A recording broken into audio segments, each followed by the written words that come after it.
A very warm welcome to IDFC First Bank presents Leaders of Tomorrow Season 12. I'm Ritwika Gupta. Tonight we're going to focus on the beauty and retail sectors in India. What does it take to navigate these competitive landscapes? We're going to kickstart the episode by putting a spotlight on Beauty by Bee, a clean beauty brand on a mission to redefine skincare in India and all around the world. In the first segment, I get into a conversation with Queenie Singh, founder and CEO Beauty by Bee, to decode the opportunities in India's skincare market. And in the second segment, Nishit Gupta, director and co-founder of fashion house Kalki, speaks to me on India's ethnic wear market.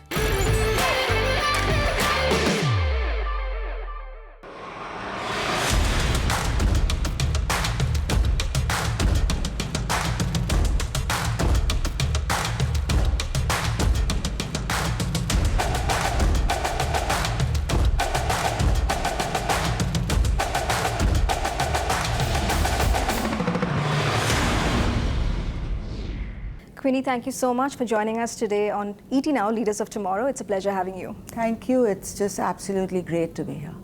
So, I want to kick this off by talking about an overview, of the beauty and skincare market in India. Where are the biggest opportunities and how have you seen the industry really evolve over the years? I've been a beauty practitioner all my life. So for me, beauty has been very, very much part of my being and my growth as a person. And I also believe that beauty can, like how you hear people say that this is not going to make a difference. Whatever you do, it won't make a difference. But I have seen good beauty products make a difference to your life. And so I find that India is now in that moment where they are recognizing that products can make a difference. For me, I feel that it's huge opportunity, but I don't look at opportunity in terms of, oh, how much money am I going to make? For me, beauty has been always about almost like an evolving yourself. And India is still a very minuscule part of India is using beauty products. So the goal is really to get it out there and go far and wide to make people understand how it makes a difference to you and how it can even protect your skin and also make you feel so much better about yourself. Fantastic, great. So I come from that thought process and that passion of beauty, and that's why the beauty company started. Nice. And you have a very interesting background, from Miss India to being a wellness practitioner. Tell me, how have these experiences, sort of led to, develop your value and your mission for the brand? So when, this is even before Miss India actually, I was doing dabbling a little bit in modeling since I was 13, 14 years old. So for me, beauty was synonymous with a lot of glamour. Right. And then Miss India was sort of something that just followed into big time modeling. Mm-hmm. And so, like being able to transform was one of the things that we learn in modeling. And so beauty was always been a part of it. And I don't think there is any beauty without wellness and overall, how you look, how you feel. B, that's beauty in everything, came into existence with that concept that beauty is in everything. So it's not just on your skin, but your hair, your aura, your feeling, your attitude. It was all about that. When we started the brand, we didn't know we were going to come out with a product. It was always going to be advice on change, on transformation, on how good advice can actually transform your life. And it's only when we started, that's when we realized that let's make a product. Right. So my goal for beauty was always to make people believe that they can better themselves and achieve the best versions of what they are. Absolutely. What I also really like is that Bee has a strong emphasis on clean beauty. If you could talk to us a little bit about the product development and the kind of products that you have. That means that we were looking at something that is non-toxic. Sure. And with all what in the diaspora of beauty today, there's all sorts of products out there. There's a lot of toxins in products. It's a completely something that makes you feel good instantly, but over a period of time can do intense damage. In terms of drying out your skin type, it can give you pigmentation. It can peel off the good layers of your skin in a derogatory way. And so when B was considered, B was always going to be considered to go in a clean path, sure, to have non-toxins, to have a scientifically backed product. That means you look at your pain points. What are the points that are bothering the audience today out there, the people? It's pigmentation, it's hydration, it's skin darkening, it's also, and then we reverse engineer and make the product to nice, cater to that. Fantastic. Yeah, Queenie, our show Leaders of Tomorrow is being watched by a lot of young independent entrepreneurs, smaller entrepreneurs as well. And the theme for our show this season is powering entrepreneurs for the global stage. Now, I understand you have plans to expand, beyond borders to the UAE, Europe, US. What is your strategy going to be? We are first going to be completely stable in India. Sure. India has a lot to offer, and it is, once you scan the Indian market, you're pretty much made, Yeah. And because we have such a vast population, and we have so many different kinds of skin type in our country, and so many different kinds of climate. Yeah. The weather in different, you have coastal, you have interior, you have hot, cold, you have, maritime. You kind of experiment. It's almost like experimenting the world. Absolutely. And then once we're established and we have our feet firmly on the ground, we're definitely venturing out. And that's the goal, because B has to be everywhere. Right. And are there any particular trends that you're really excited about when it comes to the global beauty space, and how is B positioned to sort of capitalize on these trends? So B goes with routines, and that is as conservative as that's the way forward. Because if you don't double cleanse, you can't put the serum. Okay. You see, it's simple logic. If you don't clean your face at night, you cannot put your skincare. So some of the very traditional conservative rules apply, okay, however trendy it may get. Of course, we follow and we incorporate the latest ingredients into our product. The state-of-the-art ingredients that come in to help conquer your problems. We have stem cells in our product, which is, we are bringing exosomes, which is one of the newest things, and keeping our products still vegan. Right. So that we are completely abreast of the natural, non-toxic ways. Nice. Queenie, I understand you founded your brand in Jan 2022, and you have seen a significant growth, over the last couple of years. Tell me, what do you think have been the biggest growth drivers for your brand so far? I think the fact that it's being led by a doctor, so people that has credibility. Sure. The fact that it's clean, so people are first educating themselves on what clean beauty is, yeah, and then taking it in very quickly. Sure. Then the most important thing is that it's result driven. When you start using our product, you see the difference. And that is testimony to our brand. Right. That our product holds and stands for what it actually promises. Right, and you think this is going to be that's going to set you apart from the other brands? Absolutely, Right. It does set us apart, because we see what there is in the market. We are very driven by competition, and that's the most encouraging thing, to see where we stand, Right. And how we can better ourselves, how we keep advancing our product. All right, and finally, tell me, one piece of advice for all our viewers, who are watching today's show, for all the entrepreneurs out there. I'd like to say that you don't have to be an entrepreneur only when you're young. You can be an entrepreneur at any stage of your life. But the most important thing is to be disciplined, focused, and consistent. Without either of these, you're not going to make it. It is about waking up the next morning and chasing it, even though you have tremendous stumbles on the way. And you have to, because you're not going to learn. Sure. And the most important thing is to learn from the stumbles. It's not about being discouraged. Otherwise, there's a no-no. And you have to believe in what you're selling. Right. And passionate about it. If you don't believe it, and if you're just going to hand it to 5 professionals, it's not going to work.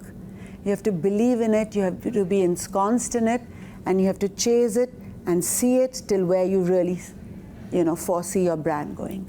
Fantastic. It was lovely chatting with you, Queenie. Thank you so much. Thank you. It was lovely chatting with you. It's time for a quick break here. We'll be back shortly. Stay tuned.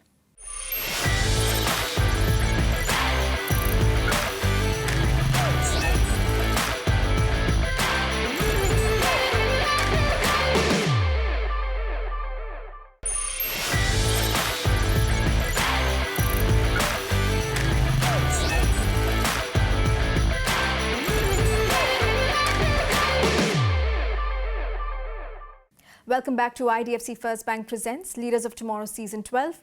In this segment, we are exploring the trends and opportunities in India's ethnic wear market, offering insights for businesses looking to expand beyond India. Take a look at my conversation with Nishit Gupta, Director and Co-Founder of fashion house Kalki.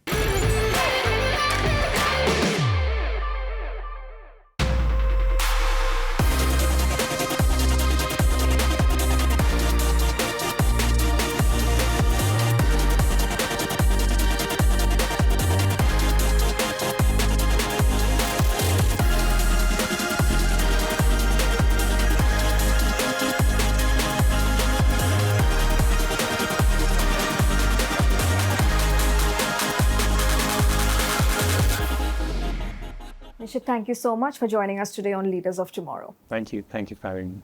So I want to kick this off by asking you to give us an overview of India's ethnic, fashion market. Where are the biggest opportunities do you see in this vibrant sector? Today, where we are at is that the Indians are loving the cultural side of it. We love showing our tradition, and we love showing a part of art history and what their ancestry brings to the picture. So what we're increasingly seeing is that people love wearing Indian at Indian weddings, of course, and also at festivals. Unlike in the past where there was a lot of transition that was happening towards the Western side of things. So if you, for example, look at the menswear segment, we've transitioned from the very suit sort of a culture into a very Indianized culture, and even when we are celebrating, for example, cocktail events, there's a little bit of an Indianness to those events, So the pride that people take today in wearing Indian is really amazing. It's great for the industry, and it's great for the artisans of the country, because and that's going to go a long way for us, I think, in the future. So yeah, absolutely. I hear you. But having said that, India, is full of ethnic brands, right, as a country, and there are a lot of these, Indian clothing brands as well. Tell me, when you were starting out Kalki Fashion, what was the gap you were trying to bridge? So when we were starting out, it sort of happened by accident, to be very honest. We sort of saw a gap out there in the market, and we thought, let's just address it in a very humble way. And we thought, let's see how that goes. And the gap was where there was the extreme luxury end of things. Sure. With the A+ designers, which were very not really accessible in terms of price point, as well as in terms of the number of locations they would be available at. And then there was the mass segment of things, where one would have to sacrifice in terms of the designs or the quality that they would get. And we really wanted to be, someone that allows you to get something that's in an affordable designer category, and that's why we made designer wear more accessible, more affordable in terms of pricing, still giving them the sort of quality and the couture-ness as much as they would get anywhere else, and that was the simple gap. I think it still exists, and we are proud to say that we sort of own that space now. It's taken us, good 15 years to create that dominance. But it's something that we are great at. I think where we are able to bring out great exclusive, authentic designs, and at prices that people feel comfortable buying. So that was the gap. Sure. Where there still today is no other brand than us that is in the bridge to luxury space with a global sort of scale as us. So yeah. Great. I also want to talk about your digital presence because unlike a lot of these ethnic brands, right, Yeah. who prefer a more traditional Yeah. word of mouth, but you guys have a lot of digital presence, right? Like I Yeah. think on Instagram you've got over 1 million followers. Yeah, we are 1.2 now. Yeah. So I mean, was that a deliberate move, to kind of appeal to the Yes. younger demographic? Absolutely. Again, so it's me and my brothers that are involved in the business. We have Yeah. three, young people that are there and entering an industry that's got players from decades or centuries or whatever, generations Yeah. of experience with them. What we felt was that as a consumer, personally for us, there was no brand that we sort of had a connect with, Yeah. a love for. And outside of the heritage, which was very rooted, very stereotypical in the sense of an Indian fashion being presented, Right. there was no one that was really connecting with the youth. Okay. And we, again, genuinely just wanted to be that voice, be that brand that people feel connected to, because at an Indian wedding anymore, it's not really about, the Rona Dhona and stuff. It's really about fun and having Yeah. a great time, and you are having a great time with your friends and your family. And we bring that out, So we went very heavy from a content strategy very early on when Instagram was very new in India. But I mean, we did see how the international fashion landscape was changing. So we've always kept ourselves ever evolving, keeping an eye out on what are the Western trends that are happening. Sure. So we knew Instagram's going to come to India, hit it by a wave. Yeah. And we were one of the first movers into that. So we started banking on a very content first strategy, creating conversations, creating sort of ideas that were very new for the modern age Indian consumer out there. Right. You spoke about artisans earlier, and I want to understand, I understand you work with over 500 artisans, right? Yep. How has this partnership played out in terms of, really collaborating with smaller businesses, smaller enterprises, if you could talk to us about No, so it's amazing because we sort of work with craftsmen from across the country. This extends, it's so beautiful in India that every region has something so authentic and native to them. Yeah. And for example, in a Lucknow, you'd get your chicken curry, you would get, Banarsi Yeah. from a Banaras. And that's true everywhere, right? Like in Rajasthan, in south of India and so on. Yeah. So we work with artisans across the country in trying to create something that gives our customers the width Yeah. for their wedding events or their festive requirements, because one enjoys having a variety in their wardrobe. For a wedding, you want to have something that's traditional for maybe the wedding day, and then you want to have something very contemporary Sure. for the cocktail event. So that's the kind of diversity our customers are looking out for, which allows us the opportunity to work with artisans from across the country. So these are guys that are gifted with amazing craftsmanship, Yeah. and we work very closely with them, sort of try to retain that art form as much as possible, in whatever contribution we can do Yeah. to do that. Yeah. All right. I also want to understand your retail strategy. When you go to a different market, Yeah. what are the criteria? What is it that you look at, when you are diversifying your retail presence? So we are right now present in 6 cities. Yeah. We expanded into Delhi, Bangalore, Hyderabad, Surat, and Ahmedabad, looking at entering some of the new other cities as well. Yeah. And we, of course, are also present online, through which we Right. do global shipping. So, I mean, the lookout is really for the audience that has got some sort of a crave for something that's fashionable, Okay. and that's something that's growing at an incredible pace. Cities in India that 10 years ago were not as fashion forward, and I'm not talking about Indian fashion, I'm talking fashion in general. Yeah. They've caught up very rapidly thanks to Yeah. the internet, and that's something that we are looking out for. We're looking out for people who are looking out for something as an upgrade. They are hungry for something that is unique. Yeah. They want to feel special on a particular day. And that's something, I mean, we are overwhelmed with the kind of response we're getting in all the cities. We'll be soon opening up in Indore. And our lookout is really what is the market? Is the market evolved enough? Are there enough customers in that market that allow us to enter? We also look at a lot of data from our end. For our online data, we do a lot of pop-ups in these cities that gives us access to understand the taste and the sort of behavior of the customers. And again, of course, like in cities like Bombay and Delhi, there are people traveling from everywhere in the country. Right. So that again gives us a lot of information about where people are coming from and what they're liking with us. Right. Nishit, you also have a fan following out of India, right? Among Right. a lot of NRIs, right? Yeah. So, and I think this is spot on for our theme this season, which is powering entrepreneurs for the global stage. What is your strategy, for success beyond borders?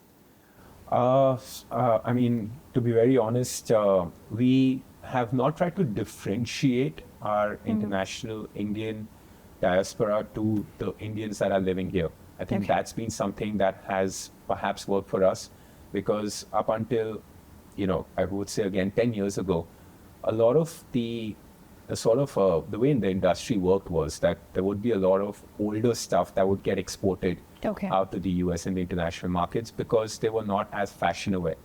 We didn't want to sort of misuse that.